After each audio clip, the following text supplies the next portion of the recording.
Bonjour et bienvenue dans Africa News Today, votre rendez-vous d'information hebdomadaire. Je suis Edwige Ouamanissa et voici les titres. La tension monte à l'est de la République démocratique du Congo. Suite à la prise de Goma par le groupe armé M23, les combats se rapprochent dangereusement de la ville de Bukavu dans le sud Kivu. La population se prépare à un assaut. Réunis en Tanzanie pour tenter de mettre fin à la crise dans l'est de la RDC, les chefs d'État de la SADC et de l'EAC ont appelé à un cessez-le-feu immédiat. Si Kigali a accueilli positivement les conclusions du sommet, Kinshasa est plus mitigé. Au Royaume-Uni, à Londres, la scène gastronomique est en pleine mutation avec le succès des restaurants africains qui séduisent une clientèle de plus en plus large. À l'est de la République démocratique du Congo, la crise s'intensifie. Le groupe armé M23, soutenu par l'armée rwandaise, progresse vers Bukavu, dans la province du Sud Kivu. Après la prise de Goma la semaine dernière, le groupe rebelle se trouve à quelques kilomètres seulement de la ville. La population se prépare à un assaut. Et cette situation qui s'avance même au niveau de Minova, Nyabibwe, ça a créé une agitation à partir de Bukavu, avec comme conséquence, il y a la population qui commence déjà à se déplacer vers les pays voisins comme le Burundi, et d'autres qui commencent maintenant à partir même en Tanzanie. La population qui commence aussi à s'approvisionner avec des produits de première nécessité, la farine, des sels. Il y a même une partie de la population qui commence à se déplacer, quitter vers Kavumu pour venir à Bukavu. Nous trouvons qu'ici, il y a beaucoup de militaires. On ne sait pas s'ils sont contrôlés. Ici, il y a même des intrus qui peuvent être déjà dans la ville. Donc nous restons toujours dans notre cause. On ne sait pas comment on aura la paix.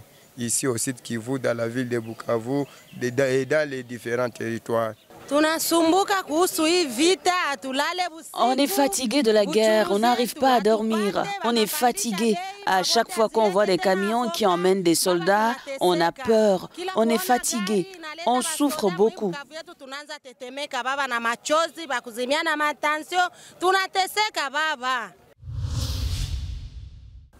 À Goma, après 2 semaines de fermeture en raison des combats, la reprise des cours reste timide. Malgré l'annonce officielle du directeur provincial de l'éducation, de nombreuses écoles sont restées vides et l'incertitude plane encore sur la sécurité. Notre correspondante sur place fait le point. La reprise de cours ce lundi à Goma n'a pas connu l'ambiance habituelle. Si quelques élèves ont tenté de retourner en classe, la majorité des écoles sont restées désespérément vides.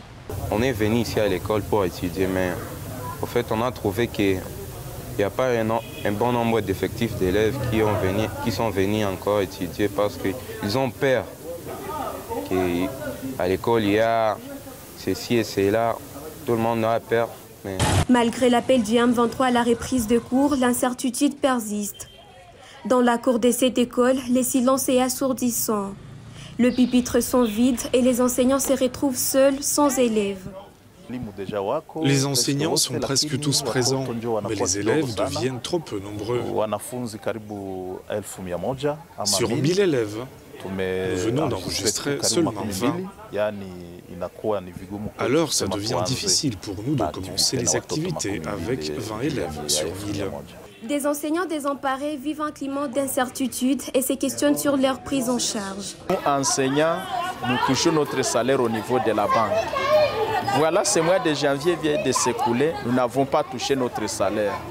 Et nous sommes au mois de février maintenant. Maintenant, il y a une question que nous posons.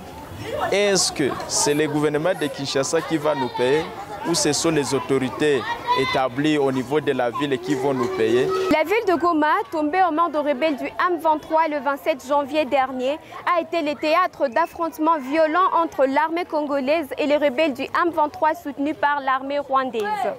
Ces combats ont provoqué un climat de peur et d'incertitude, provoquant la destruction de plusieurs écoles et forçant plusieurs personnes à se déplacer dans les écoles.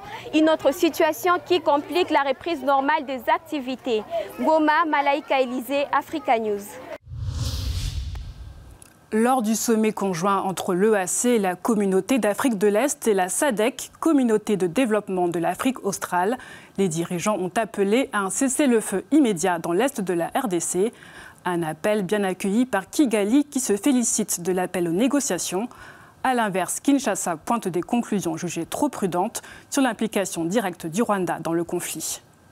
La bataille diplomatique de Dar es Salaam semble avoir tourné à l'avantage du Rwanda au détriment de la RDC, qui ressort affaiblie de cette réunion des chefs d'État de la communauté de l'EAC et de la SADC. Malgré l'appel à un cessez-le-feu immédiat, les rebelles du M23 poursuivent leur avancée dans l'est de la République démocratique du Congo. Après Goma, Bukavu semble désormais à portée de main. Le communiqué publié à l'issue de la rencontre est perçu comme équilibré par Kigali, mais constitue un revers pour Kinshasa, qui espérait une condamnation claire et des sanctions contre le Rwanda par ses partenaires régionaux, notamment ceux de la SADC. En dépit de cela, les chefs d'État d'Afrique de l'Est et australe ont exhorté le président congolais à engager des négociations directes avec les rebelles du M23, franchissant ainsi une ligne rouge que la RDC s'était imposée. Par ailleurs, le sommet de Dar es Salaam a exigé la réouverture de l'aéroport de Goma et le retrait des groupes armés étrangers non invités au Congo. Après la République démocratique du Congo, direction le Royaume-Uni à Londres, où la gastronomie africaine gagne du terrain. Des restaurants réinventent les saveurs du continent en les intégrant au code de la gastronomie mondiale. Entre tradition et innovation culinaire, ces établissements attirent une clientèle de plus en plus nombreuse. Je suis dans l'un des rares restaurants africains étoilés au guide Michelin ici à Londres. Le nombre de restaurants africains a augmenté dans la capitale au cours des dernières années, mais qu'est-ce qui rend cet Akoko si unique? Découvrons-le. Au cœur de cette aventure agit le fondateur du restaurant Akoko étoilé au Michelin avec qui j'ai pu m'entretenir. Il est à l'avant-garde de cette renaissance culinaire. Je sors souvent manger. Je vais dans des restaurants chinois, français, indiens, à peu près toutes les belles cuisines du monde entier. Et des restaurants raffinés, je n'ai pas vraiment vu de restaurants africains où je pourrais aller manger avec des amis, des collègues, et je me suis dit qu'il était temps. Et Akoko signifie temps de faire quelque chose. L'important était de faire dans le centre de Londres de la bonne qualité, de la nourriture ouest-africaine exceptionnelle.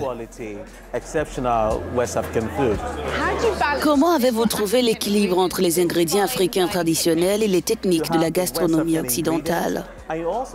Vous avez les ingrédients de l'Afrique de l'Ouest. Je mets aussi en valeur les techniques transmises par la tradition. Et c'est aussi la façon dont le service fonctionne. Akoko n'est qu'une pièce du puzzle culinaire. Chichourou est une autre perle africaine qui fait des vagues à Londres. Je viens du Cameroun, en Afrique centrale. Il y a beaucoup d'ingrédients, de saveurs et d'odeurs. Mais je pense que c'est surtout pour les Africains. C'est un peu comme s'ils reconnaissaient ces ingrédients. Et pour les gens qui viennent ici, c'est une nouvelle expérience, de nouvelles saveurs. Des débuts difficiles au sommet de la gastronomie, les saveurs africaines gagnent la reconnaissance qu'elles méritent. Nous voyons de plus en plus de restaurants d'Afrique de l'Ouest ouvrir et nous sommes heureux de constater qu'ils remportent aussi un franc succès. Nous ne pensons donc pas que cela va s'arrêter. L'idée est de continuer à susciter l'intérêt. C'est ainsi que la nourriture d'Afrique de l'Ouest ou la nourriture africaine en général deviendra un pilier. Qu'il s'agisse du raffinement des restaurants étoilés comme Akoko ou de l'énergie vivante de la cuisine de rue, les saveurs africaines se sont frayées un chemin pavé de succès. Et comme chaque semaine dans Africa News Today, voici l'agenda hebdomadaire avec quelques dates à retenir. La coalition pour le Sahel va se réunir le 13 février à Bruxelles pour redéfinir ses objectifs. Créée en 2020 pour coordonner l'appui international aux pays sahéliens, elle traverse une période d'incertitude après les coups d'État au Mali, au Niger et au Burkina Faso. Alors que ces pays ont quitté la CEDEAO, l'organisation doit redéfinir ses objectifs. Les chefs d'État africains se réuniront les 15 et 16 février à Addis Abeba pour le sommet annuel de l'Union africaine. Dans un contexte de tension régionale, ce sommet pourrait marquer un tournant pour l'avenir politique et économique de l'Afrique. À l'ordre du jour, crise sécuritaire, réforme institutionnelle et intégration économique du continent.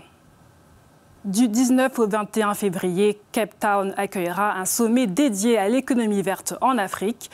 L'objectif est de concilier croissance économique et respect de l'environnement en réunissant décideurs, experts et investisseurs. Des rues de Dakar au gratte-ciel de Johannesburg, en passant par Paris et New York, la Saint-Valentin s'invite partout le 14 février. En Afrique, la fête est largement célébrée, notamment au Kenya, en Afrique du Sud et au Nigeria, où elle donne lieu à de grandes festivités. Ailleurs, elle se teint de traditions plus locales, mêlant culture et romantisme. C'est la fin d'Africa News Today. Merci de nous avoir suivis et à la semaine prochaine pour une nouvelle édition. Pour plus d'informations, restez sur Africa News et africanews.com.